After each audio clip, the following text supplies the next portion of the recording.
Jammikunta BRS రాష్ట్ర senior నాయకులు ముత్యం రావు గారు మనతో ఉన్నారు. అసలు మాట్లాడదాం అన్న. చెప్పు, రేపు కేసీఆర్ వచ్చి నిజంగా అసలు ఏం మాట్లాడబోతా ఉన్నాడు, మాట్లాడిన తర్వాత రాజకీయాల్లో ఏమన్నా పరిణామాలు రాబోతా ఉన్నాయంటే ఏం చెప్తారు?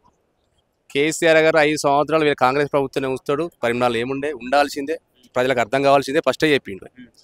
లాస్ట్ మీటింగ్లో కూడా చెప్పిండు గజ్వేల్. మీరే అనుభవిస్తారు ఓడిపోతే అన్నారు. అదే జరుగుతుంది, ప్రస్తుతానికి కూడా అదే జరుగుతుంది. కేసీఆర్ ఉన్నప్పుడు నీళ్లు కానీ ప్రతి ఇచ్చారు. ఇప్పుడు కూడా మత్తలు పడేది. ఇప్పుడు ఎక్కడ మత్తలు పడుతున్నా? ఎక్కడ నీళ్ళు ఉన్నాయా? ఏడ నీళ్ళు ఎందుకు లేవు? కాళేశ్వరం ప్రాజెక్ట్ నీళ్లు ఫుల్ ఉండేది. వీడు ఒక్కసారి కూడా కాళేశ్వరం ప్రాజెక్ట్ వేయండా చూడలే. దాని ఒక కొంచెం చిన్న పిల్లర్ పడవచ్చు, దానికి కడితే నీళ్ళు రాకపోనా వాడు కట్టలే, చేయలే. అంత మంచి ప్రాజెక్టు. ఇప్పుడు మన పిల్లలకు కూడా ఉపయోగపడుతుంది ఆ ప్రాజెక్టు. మళ్ళీ కేసీఆర్ అయితే అది ఖచ్చితంగా చేస్తాడు. అది కడితే వీడి కేసీఆర్ పేరు వస్తుందని వీడు చేస్తలేడు రేవంత్ రెడ్డి. ప్రజలకు కూడా అర్థమైపోయింది అందరికీ. ఇప్పుడు నీళ్ళు ఇప్పుడు ఊళ్ళలో కూడా నీళ్లు తాగడానికి నీళ్ళు వస్తలేవు వీడియో వాటి ఈ రేవంత్ రెడ్డి గడియాడు. ముఖ్యంగా రైతులకైతే అన్యాయం జరుగుతుంది. బోనస్ అన్నాడు, బోనస్ లేదు. అంటే 2 లక్షల రుణమాఫీ చేసాం, రైతులు సంతోషంగా ఉన్నారని నా ఊళ్ళకే రమ్మాను, ముఖ్యమంత్రి నా ఊళ్ళకి రమ్మాను. 60% అయిందంటే నేనన్నా ముక్కు పెడతా, వాళ్ళని ముక్కు తాకాలి. 60% 70% అయిందంటే నా ఊళ్ళో మన కొండగలికి మన ఊళ్ళకే పోదాం, సొంత గ్రామానికి పోదాం. ఛాలెంజ్ చేస్తున్నా. మొత్తం 100% అయిందంటే నేను ముక్కు తాకుతా, వాళ్ళని ముక్కు రాకు. చిన్న పిల్లలని చెప్తారు రేవంత్ రెడ్డి. రైతు బంధు ఏది? మార్చి 30 మొత్తం వేస్తాడు. వేసిండా? మండలానికి ఒక దత్త తీసుకుని ఆ ఊళ్ళో పడ్డాయి తప్ప ఏ ఊళ్ళో పర్లేదు. 4 ఎకరాల లోపు 3 ఎకరాల లోపే పడ్డాయి. ఇది ఇంకేం చేసిండు? ఇది ఉచిత బస్సు అన్నాడు. ఉచిత బస్సు వాళ్ళ మహిళలే తిడతారు. బస్సు ఎక్కుదామంటే కొట్లాడుకుంటారు, చిక్కలు పట్టుకుంటారు. ఎందుకు పెట్టాడు ఉచిత అది? ఇంకేం చేసిండు? గ్యాస్ అన్నాడు. ఆ గ్యాస్ కూడా ఎవరో పడతారు. 420 అన్ని ఉట్టియే, చేసేది ఏమి లేదు. కొండాల రెడ్డి సంచులు పట్టుకపోవాలి, ఈయన రాహుల్ గాంధీ పైసలు పంపించాలి, అంతే తప్ప ఏమి లేదు.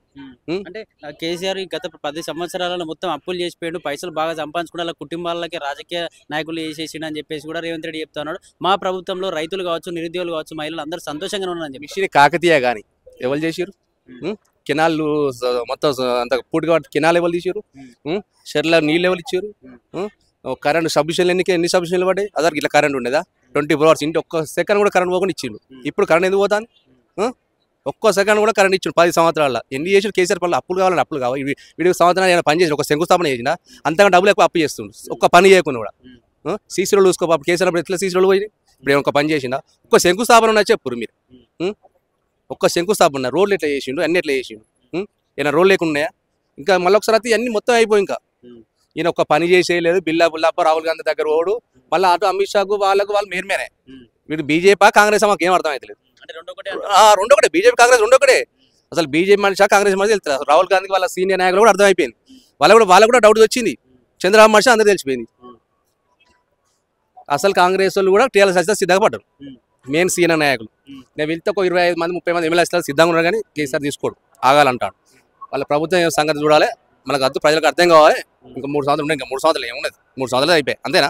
ఈ సంవత్సరం దాటిందా? 3 సంవత్సరాలు అయిపోయి 3 సంవత్సరాలు చూసే మళ్ళీ స్వచ్ఛందంగా ఆల్రెడీ పాదయాత్ర స్టార్ట్ అయింది. మా హుజురా నగర్ స్వచ్ఛందంగా వస్తున్నారు. మళ్ళీ మా పాడి కోశుడి ఆధ్వర్యంలో పెద్ద మొత్తంలో యాత్ర స్టార్ట్ అయింది. పెద్ద మొత్తం సిద్దిపేట హరీష్ అన్న, జనగం పల్లా రాజేశ్వరరెడ్డి, వేలాది మందితో 10 లక్షల మంది. సరిపోదు 10 లక్షల మంది మన కేసు, కానీ 15 లక్షల మంది వచ్చే ఆలోచన ఉన్నది. స్వచ్ఛందంగా ₹1 తీసుకుని వస్తారు. బస్సులు సరిపోతులు.